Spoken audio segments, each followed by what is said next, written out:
Halo, Assalamualaikum warahmatullahi wabarakatuh. Kali ini kita akan mempelajari mengenai teks berita, yaitu menentukan struktur dan kaidah berita, dan yang kedua yaitu menyampaikan informasi dalam bentuk berita.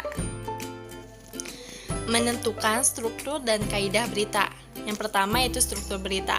Dalam ilmu jurnalistik atau ilmu persurat kabaran, terdapat pokok-pokok informasi yang terangkum dalam 5W plus 1H atau dalam bahasa Indonesia disingkat dengan adik Simba, yaitu terdapat apa peristiwanya, siapa yang mengalami peristiwa itu, di mana terjadinya peristiwa itu, kapan terjadinya peristiwa itu, mengapa peristiwa itu terjadi, dan yang terakhir yaitu bagaimana proses peristiwanya.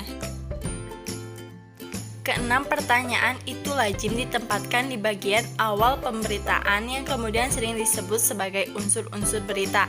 Bagian 5W plus 1H disimpan pada bagian kepala berita atau lead dan tubuh berita. Informasi yang kurang penting yang lazim disebut pula uraian atau ekor berita. Bagian ekor berada setelah kepala dan tubuh berita. 2. Kaidah-kaidah kebahasaan. Kaidah-kaidah dalam teks berita dapat dijadikan sebagai ciri ataupun pembeda dengan jenis teks lainnya. Kaidah-kaidah yang dimaksud sebagai berikut. A. Penggunaan bahasa bersifat standar atau baku. Bahasa standar lebih mudah dipahami oleh umum. B. Penggunaan kalimat langsung sebagai variasi dari kalimat tidak langsungnya. Kalimat langsung ditandai oleh dua tanda petik ganda dan disertai keterangan penyertanya. C. Penggunaan konjungsi bahwa yang berfungsi sebagai penerang kata yang diikutinya. D. Penggunaan kata kerja mental atau kata kerja yang terkait dengan kegiatan dari hasil pemikiran. E. Penggunaan fungsi keterangan waktu dan tempat sebagai konsekuensi dari perlunya kelengkapan suatu berita yang mencakup unsur kapan dan di mana. F. Penggunaan konjungsi temporal atau penjumlahan seperti kemudian, sejak, setelah, awalnya, akhirnya. Hal ini terkait dengan pola penyajian berita yang umumnya mengikuti pola kronologis atau urutan waktu. Menyampaikan informasi dalam bentuk berita. Terdapat 3 hal yang perlu kita perhatikan. Yang pertama yaitu pentingnya berita, yang kedua penyampaian berita, dan yang ketiga yaitu penyuntingan berita. 1. Pentingnya berita. Banyak manfaat yang dapat kita peroleh setelah membaca berita. Manfaat-manfaat itu pula yang dapat diartikan sebagai hasil pemaknaan terhadap suatu berita. Dalam Kamus Besar Bahasa Indonesia, arti memaknai adalah memberi makna. Sedangkan makna itu sendiri adalah arti atau maksud perkataan. 2.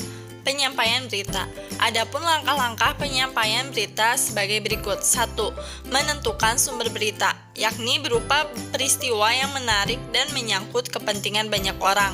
2. Mendatangi sumber berita, yakni dengan mengamati langsung dan mewawancarai orang-orang yang berhubungan dengan peristiwa itu.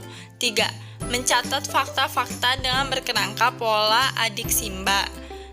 4. Mengembangkan catatan itu menjadi sebuah teks berita yang utuh, yang disajikan mulai dari bagian yang penting lalu ke bagian yang kurang penting. 3. Penyuntingan berita. Terdapat satu tahap lagi yang harus dilalui sebelum berita itu dipublikasikan, yakni penyuntingan. Aspek-aspek yang harus diperhatikan di dalam tahap ini sebagai berikut.